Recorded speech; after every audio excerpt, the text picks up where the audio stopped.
জাতীয় কবি কাজী নজরুল ইসলামের মৃত্যুবার্ষিকীতে শ্রদ্ধা জানাচ্ছে ঢাকা বিশ্ববিদ্যালয় সহ বিভিন্ন রাজনৈতিক সাংস্কৃতিক সংগঠন ও প্রতিষ্ঠান। আরও জানাতে ঢাকা বিশ্ববিদ্যালয় থেকে যোগ দিচ্ছেন সহকর্মী শাহাদাত স্বপন। শাহাদাত স্বপন, আজকে ঢাকা বিশ্ববিদ্যালয়ে জাতীয় কবি কাজী নজরুল ইসলামের মৃত্যুবার্ষিকীতে কি কি আয়োজন করা হয়েছে?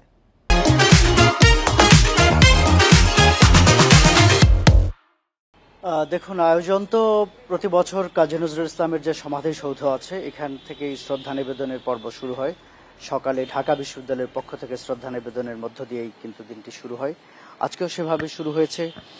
এখন পর্যন্ত সেই শ্রদ্ধা নিবেদনের পর্ব চলছে। আমরা দেখেছি ঢাকা বিশ্ববিদ্যালয়ের পাশাপাশি বাংলা একাডেমি, নজরুল ইনস্টিটিউট সহ বিভিন্ন সামাজিক, সাংস্কৃতিক ও রাজনৈতিক সংগঠনের পক্ষ থেকে শ্রদ্ধা নিবেদন করা হয়েছে। আমরা দেখতে পাচ্ছি যে এই বিখ্যাত নজরুল সঙ্গীত শিল্পী ফেরদৌসারা তিনি তার আজকের দিনের অভিব্যক্তি প্রকাশ করছেন কয়েকটি গণমাধ্যমে। কিছুক্ষণ আগে তিনি শ্রদ্ধা নিবেদন করেছেন। তার মতো আরো অনেকে এসেছেন। তিনি ব্যক্তিগতভাবে এসেছেন, অনেক আরো বিভিন্ন শ্রেণী পেশার মানুষ, নানা বয়সী মানুষ এখানে এসেছেন এবং তারা অনেকেই গণমাধ্যমের সাথে তাদের আজকের দিনের ভাবনা, অভিব্যক্তি প্রকাশ করেছেন।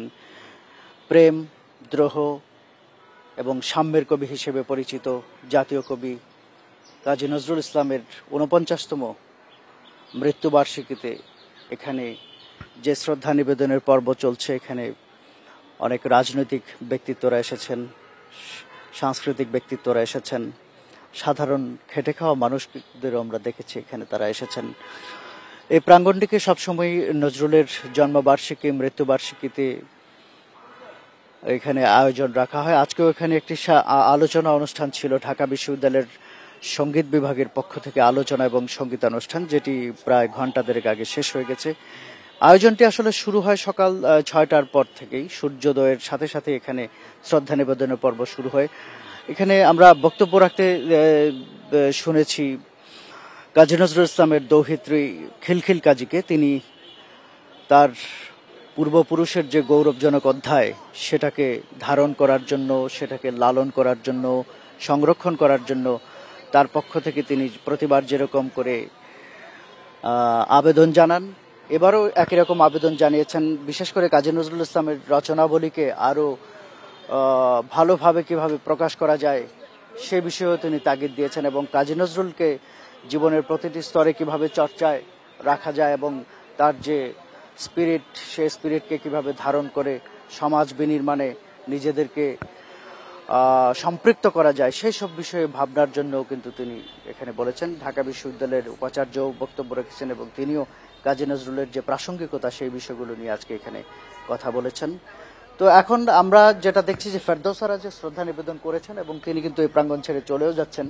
এরপরে আর এখানে শ্রদ্ধা নিবেদনের যে এখনকার যে ধারাটি সেটি এখানেই শেষ হবে বলে ধারণা করছি। তবে আজকে সারাদিন বিভিন্ন আলোচনা সভা রয়েছে, জাতীয় কবিকে ঘিরে বিভিন্ন সভা, সেমিনার, সিম্পোজিয়াম আছে এবং সেখানেও কিন্তু কাজী নজরুলের প্রাসঙ্গিকতা, কাজী নজরুলের শিল্প, সাহিত্য, সংস্কৃতি অঙ্গনে তার যে অবদান সেই বিষয়গুলো কিন্তু আজকে আলোচিত হবে এবং তার প্রাসঙ্গিকতা আলোচিত হবে। তো এই ছিল আমার কাছে ঢাকা বিশ্ববিদ্যালয়ের কাজী নজরুল ইসলামের সমাধিসৌধ থেকে শ্রদ্ধা নিবেদনের এই পর্যায়ের শেষ খবর। জাতীয় কবির মৃত্যুবার্ষিকী আজ এবং সে বিষয়ে জানাচ্ছিলেন সহকর্মী শাহাদাত স্বপন।